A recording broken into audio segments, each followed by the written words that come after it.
दोस्तों, डेट यानी कि कर्ज को फाइनेंस कंपनी यानी कि बैंक द्वारा ऐसे प्रमोट किया जाता है जैसे कि यह हमारे और आपके फायदे का एकमात्र टूल हो।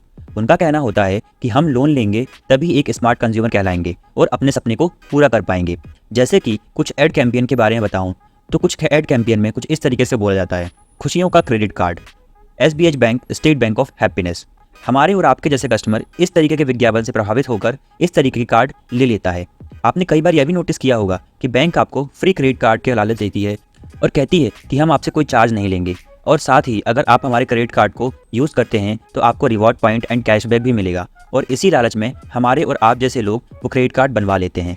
लेकिन यदि उस क्रेडिट कार्ड का यूज़ करके यदि हम बिल भरना भूल जाते हैं या फिर थोड़ा लेट हो जाते हैं, तब बैंक हमसे 30 से 40% तक का ब्याज लेट फीस के रूप में और पेनाल्टी के रूप में वसूल कर लेता है। और यदि हम कोई बड़ा परचेसिंग करते हैं उनके कार्ड के द्वारा तो वह बैंक हमको उस अमाउंट को EMI में कन्वर्ट करवाने का झांसा देती है, जिससे कि यह लोग हमसे साल का 15 से 16% तक का ब्याज वसूल करते हैं।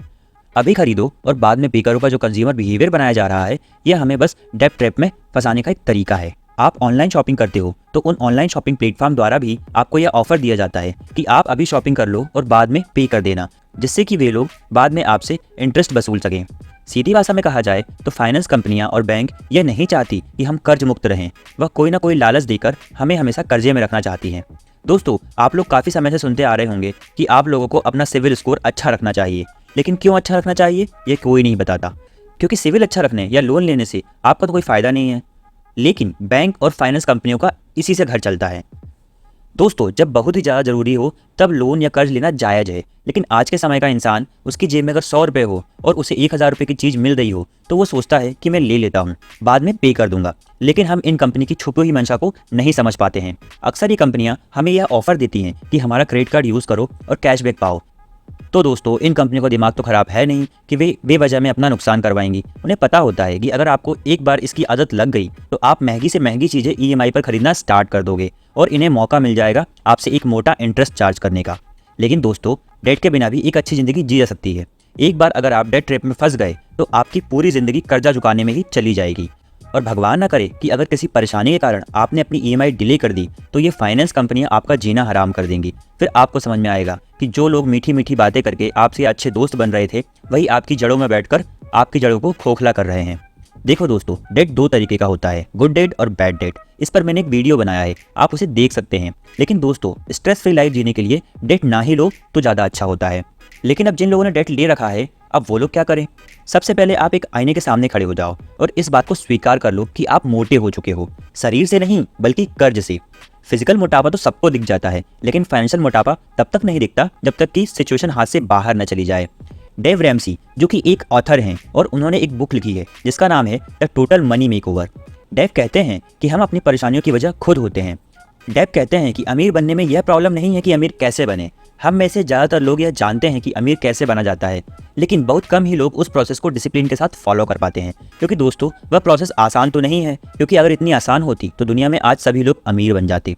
डेव के अनुसार हमें खड़े होकर शीशे में देखने की जरूरत है।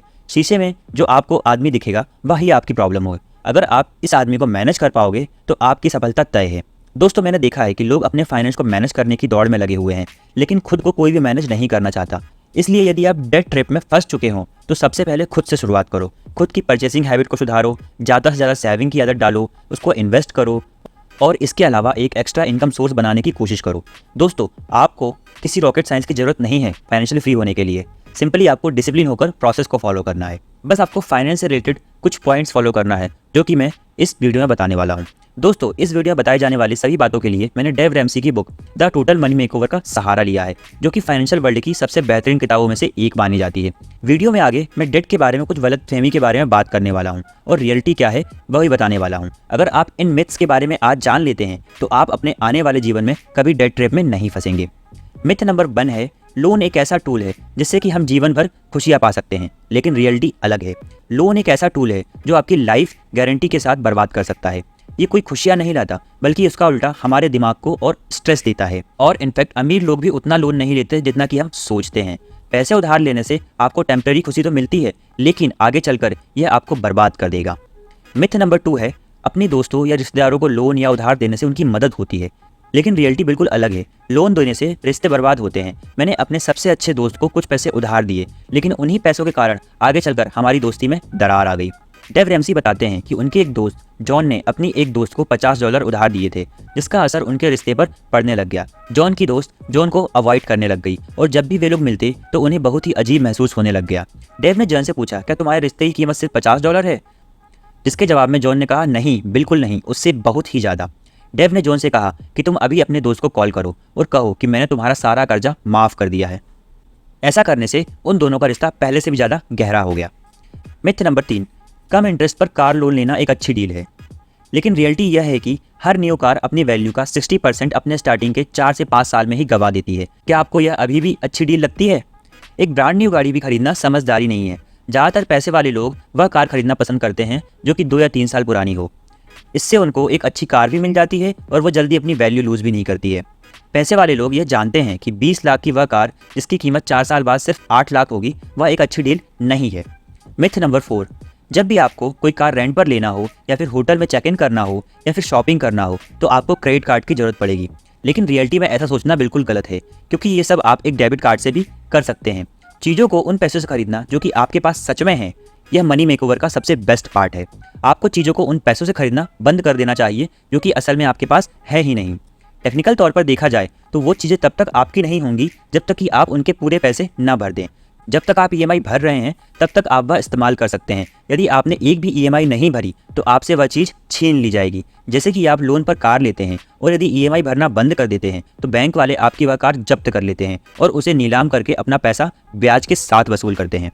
मिथ नंबर 5, अपने बच्चे को क्रेडिट कार्ड देकर उन्हें फाइनेंशियली फ्री बना रहे हैं। अक्सर लोग सोचते हैं कि हम अपने बच्चों को क्रेडिट कार्ड देकर उन्हें फाइनेंशियली फ्री बना रहे हैं, जबकि रियलिटी में आप ऐसा करके इसका उल्टा उन्हें फाइनेंशियली गैर जिम्मेदार बना रहे हैं। जब आप अपने बच्चे को क्रेडिट कार्ड देते हैं तब आप उन्हें उन पैसों को खर्च करना सिखा रहे हैं जो कि उनके पास है भी नहीं। इसकी जगह आपको उन्हें कैश में पॉकेट मनी देनी चाहिए और उन्हें साफ साफ यह कहना चाहिए कि तुम्हें पूरे मंथ इन्हीं पैसों में अपना खर्चा चलाना है और सेविंग भी करनी है। दोस्तों, बहुत सारे कॉलेज स्टूडेंट अपना ग्रेजुएशन करने से पहले ही डेट ट्रैप में फंस जाते हैं। सोचो यह कितना बुरा होगा।